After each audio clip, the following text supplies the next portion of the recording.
Hello student, आज हम class 10 के लिए ना ऑब्जेक्टिव क्वेश्चन ला रहे हैं और ये हिस्ट्री सब्जेक्ट से है।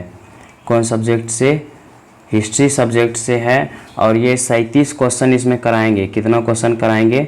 37। और 37 क्वेश्चन बहुत ही इम्पोर्टेंट होगा, VVI क्वेश्चन होगा और ये सब क्वेश्चन पूछा गया है, किसी न किसी वर्ष इसको पूछा गया है। तो इसको आराम से समझिएगा, सब अच्छे से डिस्कस करेंगे, इसका विश्लेषण देखेंगे।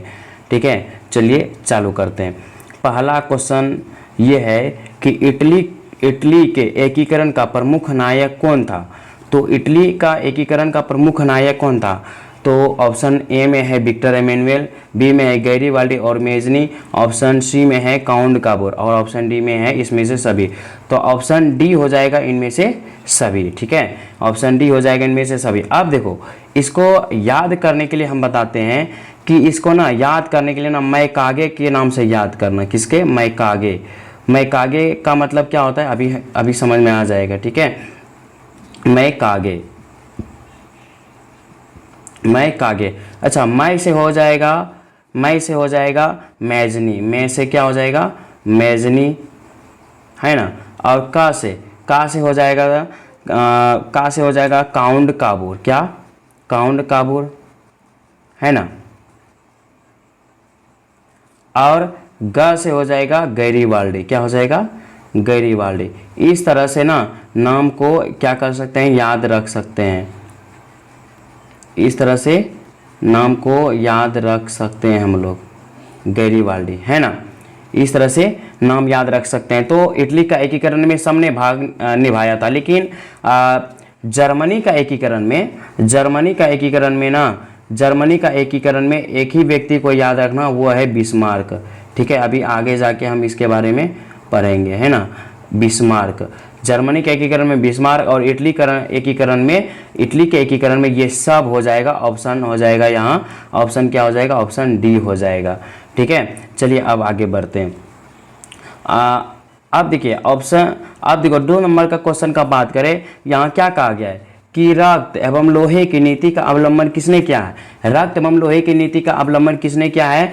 तो ये किया था बिस्मार्क जी ने। किसने किया था? बिस्मार्क। अच्छा, बिस्मार्क ये इन्होंने जर्मनी का जो एकीकरण करवा रहा था,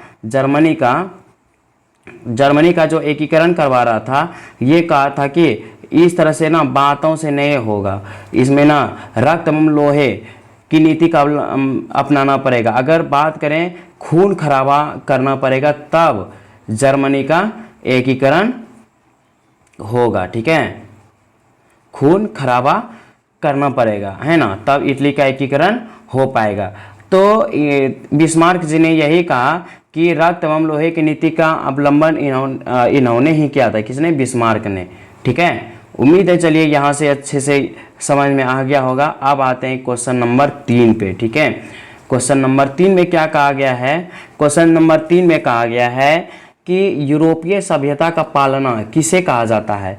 यूरोपीय सभ्यता का पालना किसे कहा जाता है? तो ऑप्शन यहाँ हो जाएगा ए, यूनान। क्या हो जाएगा? यूनान। ठीक है, यूरोपीय सभ्यता का पालना किसे कहा जाता है? यूनान को, है ना। चलिए क्वेश्चन नंबर 4 को देखते हैं। क्वेश्चन नंबर 4 है कि प्रथम जिनेवा कन्वेंशन कब हुआ था? तो ऑप्शन ए में है 1854, ऑप्शन बी में है 1964, ऑप्शन सी में 1874, ऑप्शन डी में है 1884।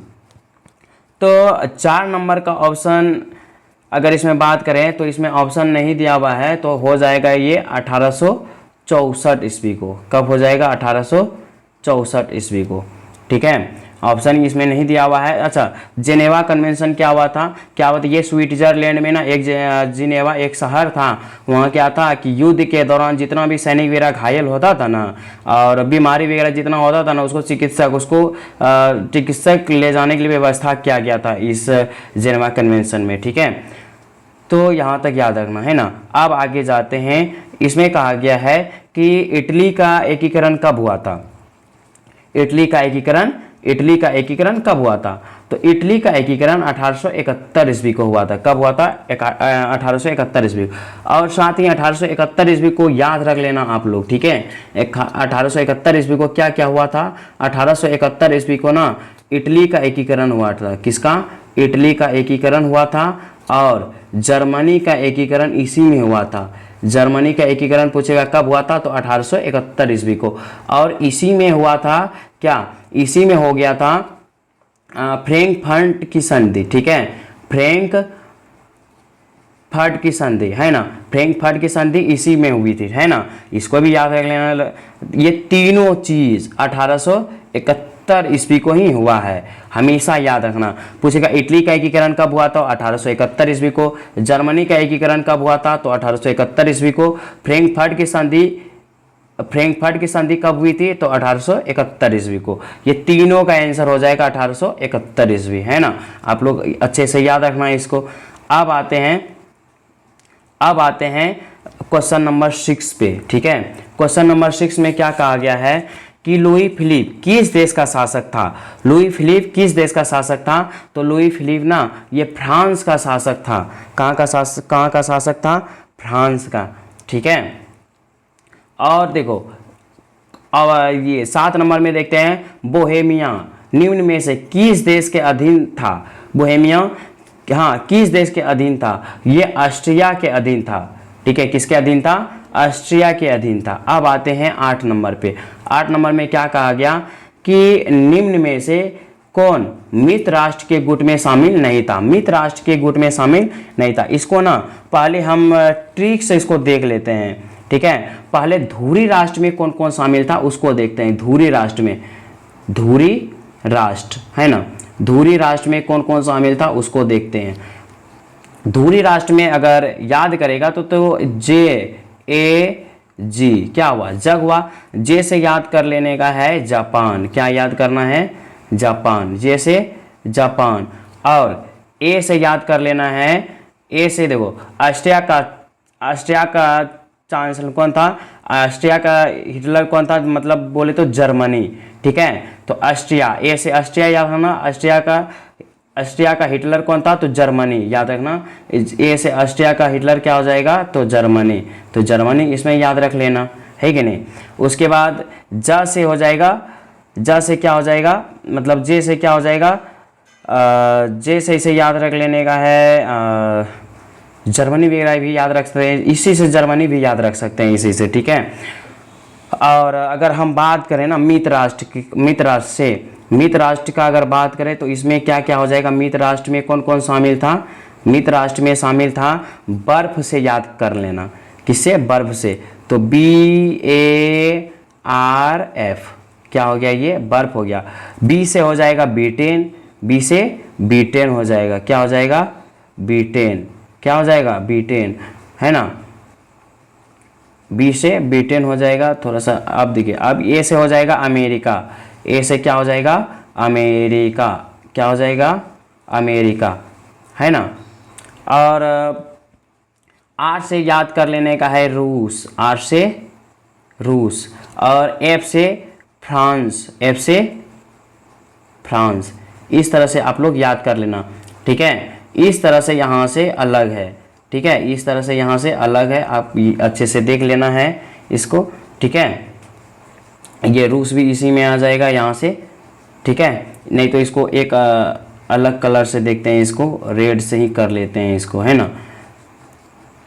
चलिए अगर बात करें ना मित्र राष्ट्र में जो शामिल है उसको हम देखते हैं। मित्र राष्ट्र में जो शामिल है उसको हम फिर से देखते हैं, है ना। मित्र राष्ट्र में शामिल है कौन कौन? तब ए से हो जाएगा, ए से हो जाएगा, नहीं बी से हो जाएगा ब्रिटेन। बी से हो जाएगा ब्रिटेन। और ए से हो जाएगा, ए से हो जाएगा अमेरिका, है ना। और आर से हो जाएगा, आर से क्या हो जाएगा? तो रूस हो जाएगा। और एफ से हो जाएगा फ्रांस। एफ से क्या हो जाएगा? फ्रांस। और ये है मित्र राष्ट्र का, और ये है इधर धूरी राष्ट्र का। जो जो भी शामिल है उसको अच्छे से लिख दिए हैं, आप कॉपी में अच्छे से लिखिए और उसको याद कर लीजिए, कभी नहीं भूलेंगे, ठीक है। आप देखिए यहाँ क्या बोल रहा है, मित्र राष्ट्र के गुट में कौन शामिल नहीं था, मतलब मित्र राष्ट्र में शामिल नहीं था। तो मित्र राष्ट्र में ये सब शामिल था, तो कौन नहीं था, तो देखते हैं ब्रिटेन, ब्रिटेन यहाँ शामिल है, यहाँ क्या है ब्रिटेन, ब्रिटेन यहाँ शामिल है, तो कौन नहीं है उसको देखना है। और जर्मनी है, तो जर्मनी देखते हैं, जर्मनी इसमें नहीं आया है। फ्रांस देखते हैं, फ्रांस यहाँ आया है, तो फ्रांस इसमें शामिल है। और यहाँ क्या आया है, रूस, तो रूस क्या है, मित्र राष्ट्र में शामिल है, तो कौन नहीं है, तो ये मेरा बी, ऑप्शन बी, ये कहाँ है, ये जर्मनी इसमें है। बोले तो ये कौन राष्ट्र में है, धुरी राष्ट्र में है, जबकि ये बोल रहा है मित्र राष्ट्र में नहीं है, तो मित्र राष्ट्र में यही option number B, option number B क्या है, ये शामिल नहीं है। ऑप्शन नंबर बी जो मित्र राष्ट्र के गुट में शामिल नहीं है, ठीक है, आप लोग अच्छे से देख सकते हैं। इसके बाद हम आते हैं 9 नंबर में। 9 नंबर में क्या कहा गया है कि 9 नंबर में ये क्या गया है कि सार्डिनिया का राजा कौन था, सार्डिनिया का राजा कौन था। तो सार्डिनिया का राजा कौन था, तो ये था विक्टर एमेनुअल। कौन था, विक्टर एमेनुअल था, ठीक है। सार्डिनिया का राजा कौन था, विक्टर एमेनुअल, ठीक है। और अब देखते हैं 10 नंबर पे, जर्मन राइन राज्य का निर्माण किसने किया था, जर्मन राइन राज्य का निर्माण किसने किया था। तो इसमें हम देखते हैं ऑप्शन ए में क्या है, लुई 18वां, और ऑप्शन बी में है नेपोलियन बोनापार्ट, और ऑप्शन सी में नेपोलियन तृतीय, और ऑप्शन डी में है बिस्मार्क। ऑप्शन डी में क्या है, बिस्मार्क। तो जर्मन राइन राज्य का निर्माण कौन किया था, तो जर्मन राइन राज्य का निर्माण किया था नेपोलियन बोनापार्ट ने। किसने, नेपोलियन बोनापार्ट ने, है ना, किसने किया था, नेपोलियन बोनापार्ट ने। अब आते हैं 11 नंबर पे, है ना, अब आते हैं 11 नंबर से। 11 नंबर में क्या कहा गया है कि इसमें यह कहा गया कि फ्रांस की क्रांति कब हुई थी। फ्रांस में जो क्रांति हुआ था, जो बुर्बो वंश शासन कर रहा था वहाँ, और वो निरंकुशवादी था, घटिया शासक था फ्रांस में। और उस समय जो लोगों के, वहाँ की जनता के लोगों के मन में ये होगा, ये आ गया मन में कि क्रांति करने के लिए, क्यों, क्योंकि राजा ने सही से शासन नहीं कर रहा था, सभी लोगों से टैक्स वगैरह सबको परेशान कर रहा था। तो उस समय ना अमेरिका, इंग्लैंड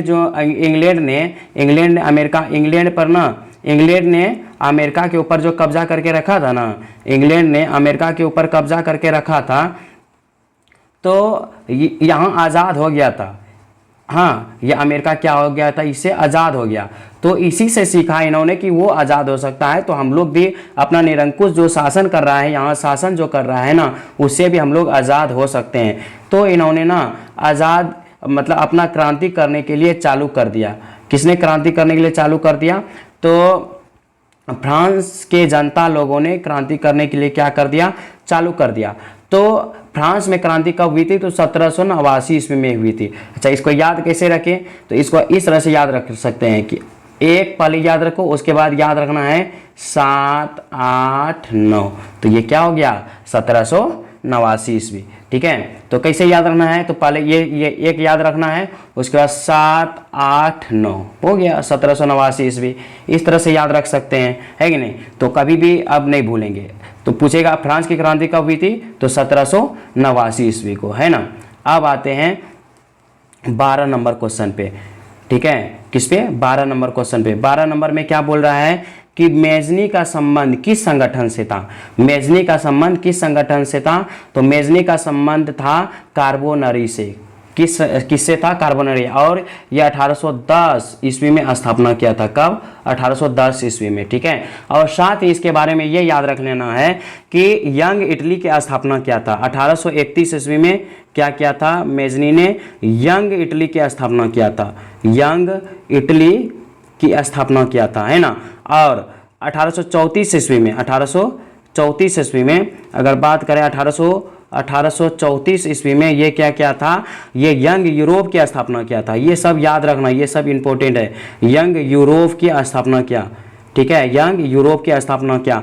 और साथ ही 1851 ईस्वी में, 1851 ईस्वी में क्या किया था, ये फ्रेंडली इटली के भी स्थापना की, फ्रेंडली इटली, है ना, फ्रेंडली इटली, है ना, इसमें थोड़ा सा एरर हो रहा है। फ्रेंडली इटली, फ्रेंडली इटली का स्थापना किया, ठीक है, ये सब याद रख लेना, फ्रेंडली इटली। तो ये मेजनी के बारे में इतना सब हो गया, है ना, तो याद रख सकते हैं आप लोग, है ना। ये बहुत ही इंपॉर्टेंट है, जितना भी बता रहे हैं ये सब VVI है, ये पूछा गया है कि किसी न किसी वर्ष इसको पूछा गया है, ठीक है। अब तो इसमें ऑप्शन 12 नंबर में क्या हो जाएगा, तो ऑप्शन हो जाएगा बी, क्या हो जाएगा, कार्बोनरी से, ठीक है। अब आते हैं यहाँ 13 नंबर। 13 नंबर में क्या कहा गया है, 13 नंबर में ये क्या, हिगेल किस देश का दार्शनिक था, हिगेल किस देश का दार्शनिक था। तो ऑप्शन ए में है फ्रांस, ऑप्शन बी में है इटली, ऑप्शन सी में है जर्मनी, ऑप्शन डी में है ऑस्ट्रिया। तो ऑप्शन हो जाएगा सी, जर्मनी, क्या हो जाएगा, जर्मनी, ठीक है। अब देखियो, इसमें देखते हैं 14 नंबर। 14 नंबर में क्या कहा गया है कि कोसुत का संबंध किस देश से है, कोसुत का संबंध किस देश से है, तो ये हंगरी से है, किससे है, हंगरी से, है ना। और अब देखते हैं 15 नंबर। 15 नंबर में क्या कहा गया है कि 15 नंबर में लाल कुर्ती नामक संगठन किसने किया था, ठीक है, लाल कुर्ती का संगठन किसने किया था। तो इसमें लाल कुर्ती का संगठन, इसको याद रख लेना है कि लाल कुर्ती का गठन ना गैरीवाल्डी ने भी किया था, ठीक है, किसने किया था, गैरीवाल्डी ने, लेकिन यहाँ गैरीवाल्डी है ऑप्शन नहीं है। तो एक भारत में राष्ट्रवाद हो रहा था ना, तो भारत में एक अब्दुल गफ्फार खान ने भी इसका क्या किया था, लाल कुर्ती नामक गठन किया था। तो ऑप्शन में गैरीवाल्डी, ठीक है, ऑप्शन में गैरीवाल्डी दिखा या तो ऑप्शन बी नंबर दिखा, तो दोनों मतलब दोनों में से कोई एक और रहेगा, तो दोनों में से एक को कोई मार देना, ठीक है। गैरीवाल्डी रह सकता है तो इसको मार देना है, या तो खान अब्दुल गफ्फार रहेगा, ठीक है, खान अब्दुल गफ्फार खान रहेगा तो इसको मार देना है, ठीक है। तो ऑप्शन नंबर इसमें हो जाएगा बी, ठीक है, क्या कौन हो जाएगा, ऑप्शन बी हो जाएगा, ठीक है। अब आते हैं 16 नंबर क्वेश्चन पे। 16 नंबर में क्या कहा गया है कि वियना कांग्रेस कब हुआ था, वियना कांग्रेस कब हुआ था, तो ये हुआ था 1815 ईस्वी को, कब हुआ था, 1815 ईस्वी को। इसमें ये भी याद रख लेना है कि वियना कांग्रेस कब हुआ था, 1815 ईस्वी को, कब हुआ था, 1815 ईस्वी को, ठीक है। और अब नीचे आते हैं, अच्छा वियना कांग्रेस के बारे में थोड़ा सा समझ लेते हैं। इसके बारे में, वियना कांग्रेस जो था ना, ये क्या हुआ था कि नेपोलियन बोनापार्ट इसमें हार गया था, ठीक है, नेपोलियन बोनापार्ट इसमें क्या हुआ था, हार गया था। अच्छा, नेपोलियन बोनापार्ट पहले क्या किया था इन्होंने, नेपोलियन बोनापार्ट, ये पहले लिखते हैं नेपोलियन बोनापार्ट, ये इन्होंने क्या किया था कि इन्होंने बहुत ही मतलब बोले तो फ्रांस में ना बहुत ही ज़्यादा ये फायदा लाया था, मतलब मदद किया था सबका, ठीक है, किसने, नेपोलियन बोनापार्ट ने। लेकिन एक प्रेब नामक था ना, प्रेब, इन्होंने क्या किया था कि पी, जैसे प्रेब से याद रखना है कि पी से प्रसा, आर से रूस, ठीक है, और ए से ऑस्ट्रिया, बी से ब्रिटेन, ये सब ने मिल करके नेपोलियन बोनापार्ट से क्या करता है कि आक्रमण कर देता है। ये क्या कर देता है, आक्रमण कर देता है। अच्छा, आक्रमण किया तो ये सब मिल करके ना किया आक्रमण, तो मिल करके किया तो नेपोलियन बोनापार्ट अकेला रह गया, तो नेपोलियन बोनापार्ट बेचारा क्या हो गया, हार गया, क्या हो गया, हार गया। और इसको सेंट हेलेना द्वीप पर इसको भेज दिया गया अकेला, और वो वहाँ रहते रहते इसका नेपोलियन बोनापार्ट का मृत्यु हो जाता है। तो ये सब जो जीत गया ना, बोले तो पी से प्रासा, हाँ, रूस, ऑस्ट्रिया और बी से ब्रिटेन, ये सब मिल करके ना एक संधि किया जिसको हम बोलते हैं वियना संधि, है ना। ये कब किया था, 1815 ईस्वी को किया था, इससे भी याद रख सकते हैं। अब आते हैं यहाँ 17 नंबर पे। 17 नंबर पे कहा है कि काउंट काबूर को विक्टर एमेनुएल किस पद पर नियुक्त किया था, तो ये प्रधानमंत्री के पद पर नियुक्त किया था, ठीक है। कौन किस पर किया था, प्रधानमंत्री के नियुक्त पर। अब आते हैं क्वेश्चन नंबर 18, ठीक है, क्वेश्चन नंबर 18 में क्या कहा गया है कि जिब्रेलियन संबंधित था, तो जिब्रेलियन किससे संबंधित था, तो ऑप्शन ए में है क्रांतिकारियों से, है ना, ऑप्शन बी में है व्यापारियों से, ऑप्शन सी में विद्यार्थियों से, ऑप्शन डी में है पादरी सामंतों से, ठीक है। तो ऑप्शन यहाँ हो जाएगा बी, व्यापारियों से। किससे? व्यापारियों से, है ना। अब यहाँ फिर आ गया क्वेश्चन कि फ्रैंकफर्ट की संधि कब हुई थी। तो हम पहले ही वहाँ बताए थे फ्रैंकफर्ट की संधि कब हुई थी। तो फ्रैंकफर्ट की संधि हुई थी 1871 ईस्वी को। इसी में हाँ जर्मनी का एकीकरण भी हुआ था। जर्मनी का एकीकरण, इटली का एकीकरण 1871 ईस्वी को, और फ्रैंकफर्ट की संधि 1871 ईस्वी को। इसको अच्छे से याद कर लेना, ये हम ऊपर में बताए थे, ठीक है। और 20 नंबर का अगर बात करें तो 20 नंबर में क्या कहा गया है कि इटली के एकीकरण में निम्न में से किसका संबंध नहीं था। इटली के एकीकरण में किसका इसमें संबंध नहीं था, इटली के एकीकरण में, ठीक है। तो इटली के एकीकरण में ना तो बिस्मार्क का संबंध नहीं था, क्योंकि बिस्मार्क ने ना जर्मनी का एकीकरण करता है। बिस्मार्क ने किसका करता है, ये जर्मनी का एकीकरण करता है, ठीक है। किसका करता है, जर्मनी का। तो बिस्मार्क ने किसका एकीकरण किया, जर्मनी। और बाकी ये सब जो था सब ने इटली का एकीकरण किया। तो यही ना सबसे तब इसमें क्या हुआ कि बिस्मार्क इससे क्या था, एकीकरण किसका संबंध नहीं था, तो इसका संबंध नहीं है। और ये सबका संबंध है, किसमें है, इटली के एकीकरण में, है ना। अब आते हैं 21 नंबर पे। 21 नंबर में क्या कहा गया है कि इटली और जर्मनी के एकीकरण के विरुद्ध कौन था। इटली और जर्मनी दोनों एकीकरण के विरुद्ध में कौन था। तो दोनों मतलब एकीकरण के विरुद्ध ऑस्ट्रिया था। कौन था, ये नहीं चाहता था कि दोनों एकीकरण मतलब दोनों का एकीकरण हो सके। तो ये दोनों को एकीकरण में बाधा कौन डाल रहा था, ऑस्ट्रिया डाल रहा था, ठीक है। और दोनों ने अलग अलग क्षेत्रों में भी योगदान दिया, ठीक है। जर्मनी के एकीकरण में बिस्मार्क ने, और इटली के एकीकरण में गैरीबाल्डी, है ना, गैरीबाल्डी, काउंट कावोर्मेज़नी, ये सब ने क्या किया था, योगदान दिया था इटली के एकीकरण में, है कि नहीं। अब आते हैं 22 नंबर पे। 22 नंबर क्या कहा गया, जर्मनी के एकीकरण में कौन उत्तरदायी था। जर्मनी के एकीकरण में कौन उत्तरदायी था, ठीक है। तो ऑप्शन ए में दिया है काउंट कावोर, ऑप्शन बी में दिया है बिस्मार्क, ऑप्शन सी में दिया है गैरीबाल्डी, ऑप्शन डी में है दिया है मेजनी। तो आप लोग बता सकते हैं जर्मनी के एकीकरण में सबसे उत्तरदायी किसने दिया था। अभी तुरंत हम इसके बारे में डिस्कस किए थे। तो ये हो जाएगा बिस्मार्क। अभी ऊपर में देखें ना तो ये हो जाएगा बिस्मार्क, ठीक है। क्या हो जाएगा, बिस्मार्क, ठीक है। अब आते हैं 23 नंबर क्वेश्चन पे। 23 नंबर में क्या है, और देखो ये सब क्वेश्चन पूछा गया है, सब इंपॉर्टेंट क्वेश्चन है कि नहीं।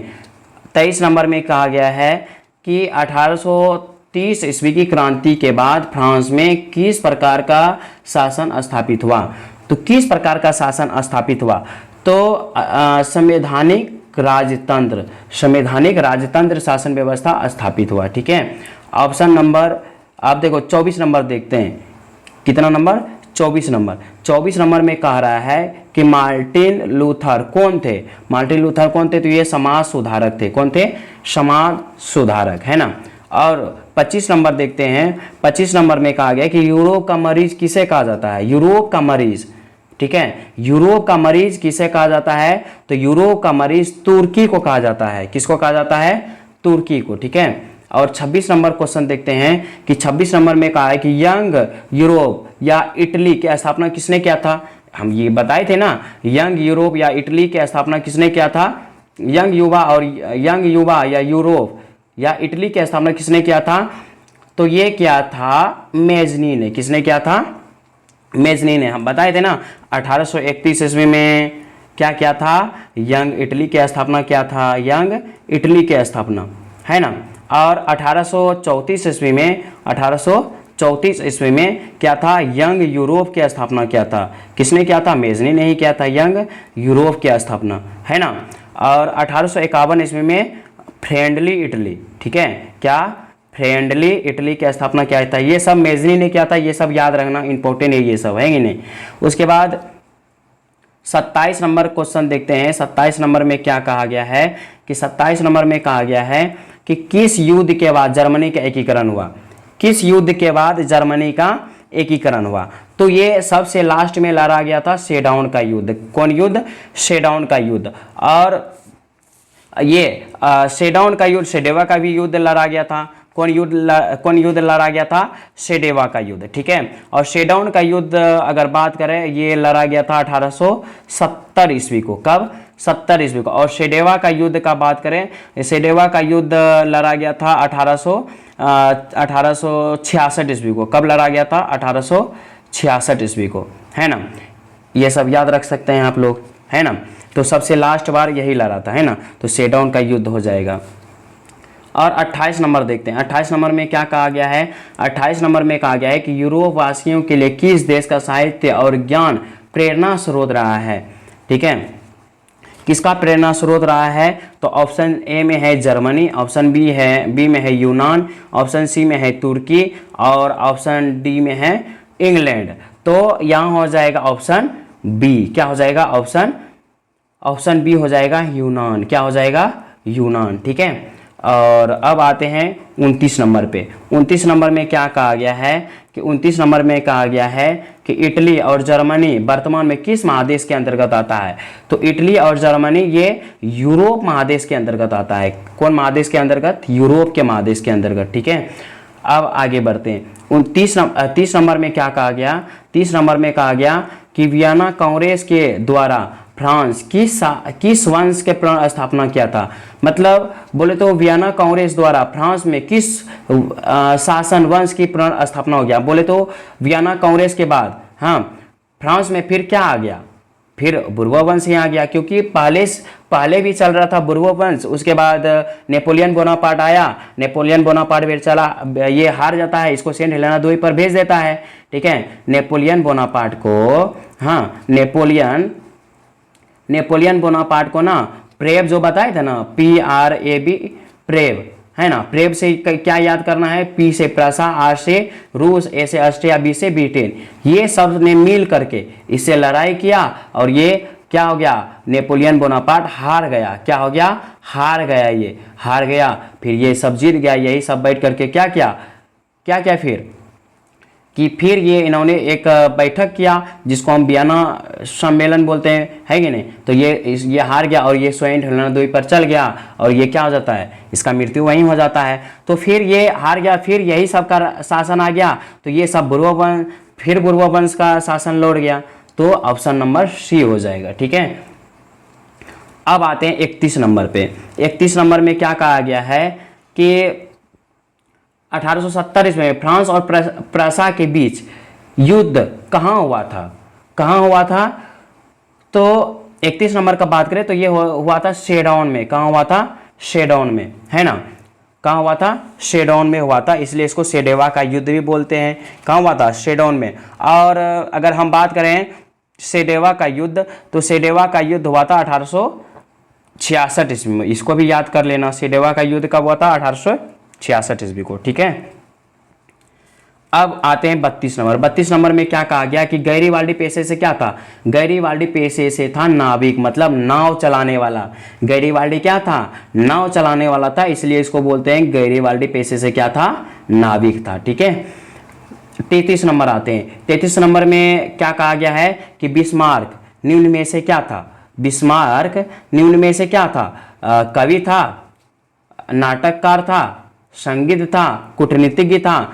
तो ऑप्शन हो जाएगा डी। ऑप्शन हो जाएगा डी। ऑप्शन डी में क्या है? कूटनीतिज्ञ। क्या है? कूटनीतिक। आप लोग अच्छे से याद कर लेना, ये पूछा गया है 2011 में, है ना। जितना भी ऑब्जेक्टिव इसमें बता रहे हैं सब कहीं ना कहीं पूछा गया है। ठीक है, और 34 नंबर का बात करें तो 34 नंबर में कहा गया है कि एड्रियानोपुल की संधि कहाँ हुई थी? एड्रियानोपुल की संधि कहाँ हुई थी? ये तुर्की में हुई थी। कहाँ हुई थी? तुर्की में। ठीक है, अब यहाँ आते हैं, अब इसमें देखते हैं। ठीक है, इसमें देखते हैं कि चार्टिस्ट आंदोलन कहाँ संपन्न हुआ था? चार्टिस्ट आंदोलन कहाँ संपन्न हुआ था? तो ये कहाँ हुआ था? तो ये हुआ था इंग्लैंड में। कहाँ हुआ था? ये हुआ था इंग्लैंड में। याद कर लेना आप लोग, है कि नहीं। अब आते हैं क्वेश्चन नंबर 36 पे। ठीक है, क्वेश्चन नंबर 36 पे। क्वेश्चन नंबर 36 क्या बोल रहा है? क्वेश्चन नंबर 36 बोल रहा है कि नव गुएल्फ आंदोलन कहाँ हुआ था? नव गुएल्फ आंदोलन कहाँ हुआ था? तो ये इटली में हुआ था। कहाँ हुआ था? इटली में। ठीक है, और आज का लास्ट क्वेश्चन देखते हैं कि आज का लास्ट क्वेश्चन में क्या कहा गया है कि जर्मन राइन राज्य का निर्माण किसने किया था? जर्मन राइन राज्य का निर्माण किसने किया था? तो नेपोलियन बोनापार्ट ने। यही क्या किया था? जर्मन राइन का निर्माण किया था। ठीक है, और इसको हरा दिया था। किसने हरा दिया था? तो प्रेव ने। किसने? प्रेव ने। प्रेव से क्या हो जाता है? प्रेव से हो जाता है, अगर बात करें, प्रेव से हो जाता है पी से प्रासा, पी से प्रासा, है ना, और आर से रूस, आर से रूस, ए से ऑस्ट्रिया, ए से ऑस्ट्रिया, और बी से हो जाएगा क्या क्या लिखे यहाँ? पी से प्रासा, आर से रूस, ए से ऑस्ट्रिया, है ना, और बी से हो जाएगा ब्रिटेन। क्या हो जाएगा? ब्रिटेन। ठीक है, ये सामने मिल करके क्या क्या नेपोलियन से आक्रमण कर लिया और ये सब जीत गया था। ठीक है, और ये हार गया था। ठीक है, तो जर्मन राज्य का निर्माण किसने किया था? नेपोलियन बोनापार्ट ने। ठीक है, चलिए यहाँ तक रहने देते हैं। ये हो जाएगा ऑप्शन नंबर बी। ठीक है, चलिए यहाँ तक आज रखते हैं, और जितना भी आज ऑब्जेक्टिव करवाएं इसको अच्छे से याद कर लीजिएगा। ये बहुत ही इंपॉर्टेंट है, यहाँ से कुछ ना कुछ ऑब्जेक्टिव यहाँ से पूछ लिया जाएगा। ठीक है, तो आप लोग अच्छे से क्लियर कर लेना। ठीक है, चलिए यहाँ से समाप्त करते हैं।